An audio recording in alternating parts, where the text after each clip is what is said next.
there's something in economics called the middle income trap, which is you can get from low income to middle income pretty directly, assuming you're not utterly corrupt. You bring people in from the cities, you bring people in from the country, you bring them into the cities, you build housing. There's nothing luxurious about it. It's not much more than a dormitory, but they have housing, they have public transportation, they can get to work. They do assembly style manufacturing. We're not talking about, the German auto industry. We're talking about like Lego style manufacturing where you put things together. People say, well, they make iPhones. Well, they do make iPhones, but all the parts are made elsewhere. They're made in Germany, South Korea, Japan, and elsewhere. Actually, 26 countries for the iPhone. And China just puts them together. It kind of assembles it, puts a case on it, and ships it out. So that's, I don't want to say easy, but that's pretty direct. But then the question is, how do you get from there to high income? Meaning, $20,000 a year per capita or higher. The answer is you can't do it the way I just described. That's middle income. To get to high income, you have to have high technology and high value added. You have to invent stuff. You have to find things that are highly scalable, that are original. The Chinese are not good at that, and neither is anybody else. There are only a couple countries that have ever pulled this off. Singapore is one, Hong Kong, Taiwan, Japan, although Japan's, they had a highly educated population before World War II. They were decimated in World War II, but then when they came back, they had a lot of foreign investment, but they had a well-educated population. So it's very hard to do. So China's stuck there. So you can't just take those growth figures and go, oh, by 2031 they'll pass this. What's happened is it's leveled off. Now, China has slowed down a lot. They've gone from 10% to 7% in terms of annualized growth. They've gone from 10% to 7% to 5%. They're stretching right now to get to 5%. And then in addition to that, you have to look at the components of growth. So there's consumption, investment, government spending, and net exports. And there are many subcomponents in that, including inventories and a lot of other categories.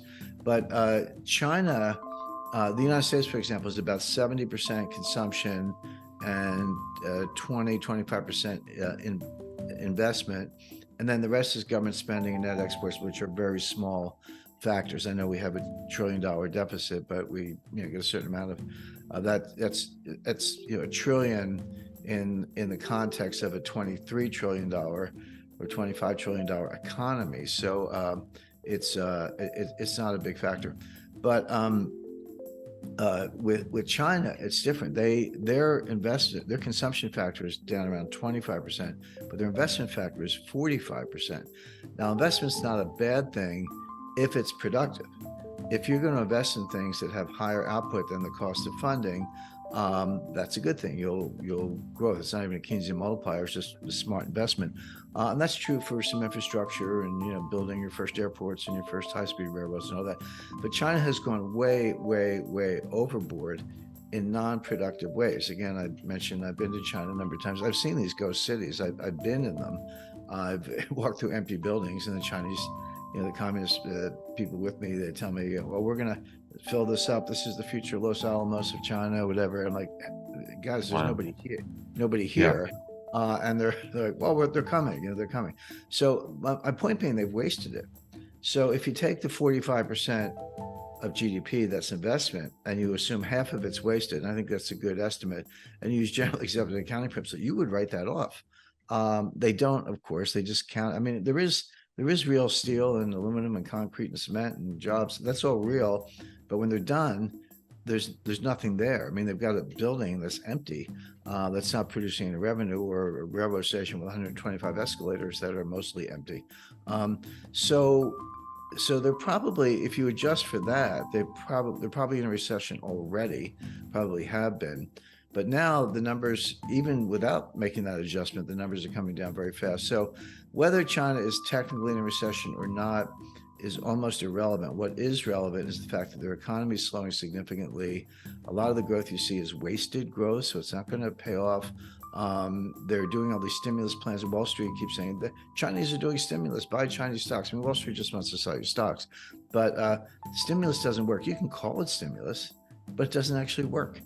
Because you're wasting the money. So China is either near a recession, But whether it's technically in a recession or not doesn't matter, because it's slowed down so much. It's not going to contribute to world growth, and the Chinese will barely be able to, kind of take care of themselves, let alone dominate the world.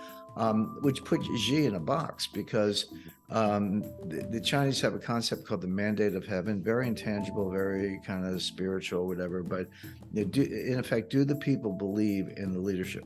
That's the mandate of heaven. If you lose it, you're done. And Xi, a lot of senior people are disappearing. They're either being killed or imprisoned or demoted, if they're lucky, or put in jail, whatever. So those are signs of a guy who's not very secure. So I don't, as much as Xi ran rings around Biden at the summit, I don't put a lot of stock in China. I think they're slowing down a lot. They're going to take the world with it. What do you think? One last question on China. What do you think their next move is? They don't have any moves because they're an export powerhouse. But the smart U.S. companies, and there are a lot of them, they're moving to India. Apple's moving to India. The U.S. foreign direct investment is pivoting to Indonesia, Thailand, Malaysia, India, and elsewhere. A lot of it's being sourced back in the United States. Our labor costs are not, put it differently, so-called foreign cheap labor. First of all, it's not really cheap because it's not as productive. But even if the productivity goes up, it's not a lot more expensive than in the U.S. And you got transportation costs. So a lot of major, tens of billions of dollars are being invested in the U.S. semiconductor industry in places like Arizona, Oregon, Texas, elsewhere. That money's not going to China, whereas it might have in a different time. So, and if China relies on exporting to the rest of the world, what happens when the rest of the world slows down and they don't buy their exports? And then China they never brought up their consumption game. They wasted the investment game, and foreign investment starts to move elsewhere. What are they going to do? I think they're in a very difficult spot. They can avoid a recession by lying about the data, which they also do. But in real terms, no. Now let's define recession. Let's put it in the Chinese context. China had been growing at double digits, 10% or more, sometimes 15% per year, compounded for 15 years, going all the way back to 1990. 1994 was really the takeoff point. Deng Xiaoping did some major reforms beginning as early as 1979.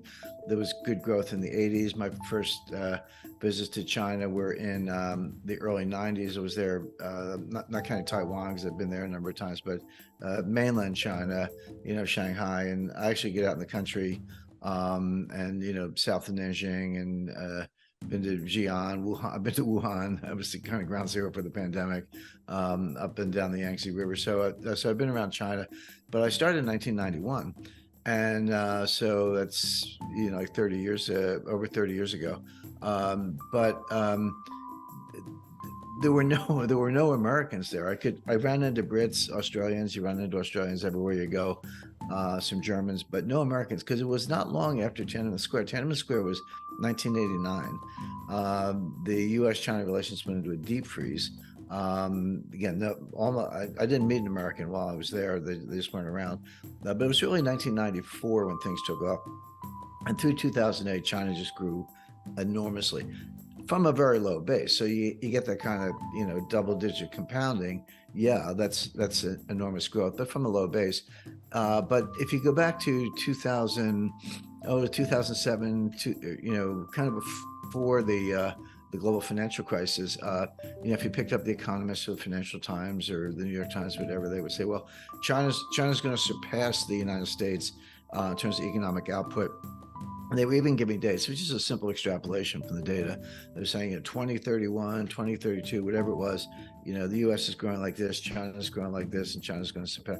And I said at the time that was nonsense. And the reason is that, yeah, that was the growth track record, but you can't just extrapolate from that.